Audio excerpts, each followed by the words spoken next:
Sungguh menakjubkan, beginilah isi di dalam makam Nabi Muhammad dan keutamaan menziarahi makam Nabi. Makam Nabi Muhammad SAW adalah salah satu tempat yang paling ingin dikunjungi oleh umat Islam di seluruh dunia. Semoga kita semua bisa berziarah ke makam Nabi ini, amin. Yang bilang amin saya doakan semoga kalian semua segera bisa punya rezeki banyak sehingga bisa berziarah ke makam Nabi dan melaksanakan ibadah haji dan umroh ke Tanah Suci, amin.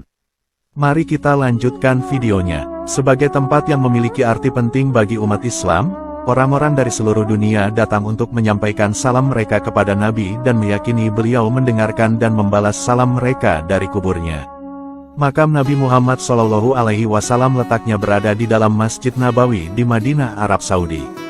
Dahulu, makam Rasulullah SAW adalah kamar beliau dan istrinya Siti Aisyah radhiyallahu anha. Sebelum diperluas, makam Nabi SAW dulu dinamakan Maskuroh. Setelah Masjid Nabawi diperluas, makam Rasulullah masuk di dalam bagian bangunan masjid dengan kubah berwarna hijau. Di dalam area makam, tepatnya di samping makam Rasulullah terdapat makam dua sahabatnya, yakni makam sahabat Abu Bakar dan Umar bin Khattab. Selain itu, makam Rasulullah SAW dibatasi oleh pagar tinggi berwarna keemasan yang berhias kaligrafi. Pembatas pagar emas merupakan sisi depan dari ruang kamar bagian dalam yang menampung makam Nabi SAW dan dua sahabatnya.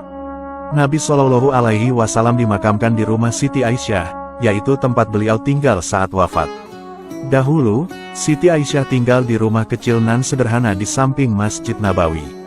Rumah Siti Aisyah dan Hafsah dahulu terletak di dalam kamar suci tersebut dan berdekatan satu sama lain. Mereka biasa berbicara satu sama lain dari rumah mereka sendiri. Jadi, makam Rasulullah SAW adalah kamar beliau dan istrinya Siti Aisyah radhiyallahu anha. Selain itu, di area makam juga terdapat lubang untuk mengintip ke dalam kamar suci tersebut. Namun, makam Nabi SAW tidak terlihat.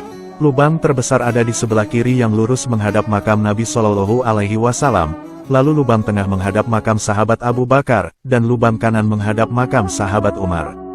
Dinding ruangan makam terbuat dari batu hitam dan atapnya memiliki kubah hitam kecil yang disebut Qubatun Nur.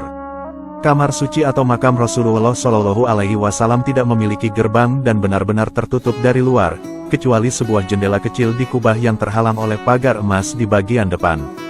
Tembok tersebut dibangun oleh Umar bin Abdul Aziz pada tahun 91 Hijriah, sehingga tidak ada seorang pun yang boleh masuk ke dalam kamar suci itu. Makam Rasulullah SAW kini diberi tembok pembatas, dan tak ada pintu ataupun jendela. Selain itu, Sultan Nuruddin Zangki dahulu juga membangun tembok tebal dari timah cair di sekitar kuburan Nabi SAW.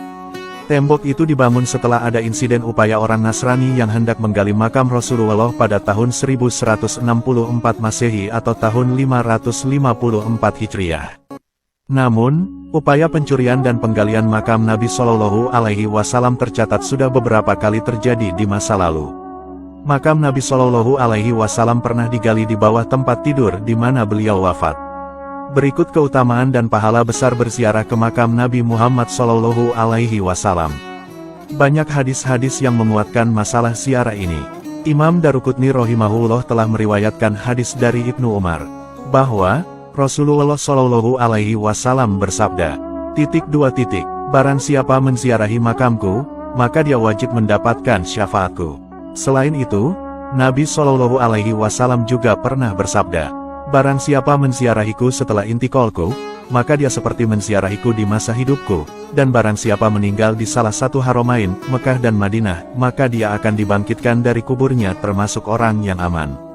Selain itu, Rasulullah SAW juga bersabda, "Barang siapa menziarahiku di Madinah dengan ikhlas karena Allah, maka dia akan berada di sampingku di hari kiamat." Selain itu, Syekh Said Bakri bin Said M. Syatodimyati dalam kitab Iyanatut Talibin menjelaskan, sebagian ulama mengatakan, bahwa orang yang menziarahi makam Rasulullah SAW berhak menerima 10 kehormatan dari Allah Subhanahu wa Ta'ala. Pertama, akan diberikan derajat tertinggi di sisi Allah. Kedua, akan disampaikan pada cita-cita tertinggi. Ketiga, akan dipenuhi kebutuhannya. Keempat, akan diberikan banyak anugerahnya. Kelima, akan diselamatkan dari bencana. Keenam, akan dilindungi dari aib. Ketujuh, akan dimudahkan dalam kesulitan. Kedelapan, akan diringankan bebannya dalam musibah. Kesembilan, dapat merasakan apa yang akan terjadi. Kesepuluh, akan mendapat limpahan rahmat dari Allah Subhanahu wa Ta'ala. Sekali lagi, semoga kita semua bisa berziarah ke makam Nabi Muhammad Shallallahu Alaihi Wasallam. Amin.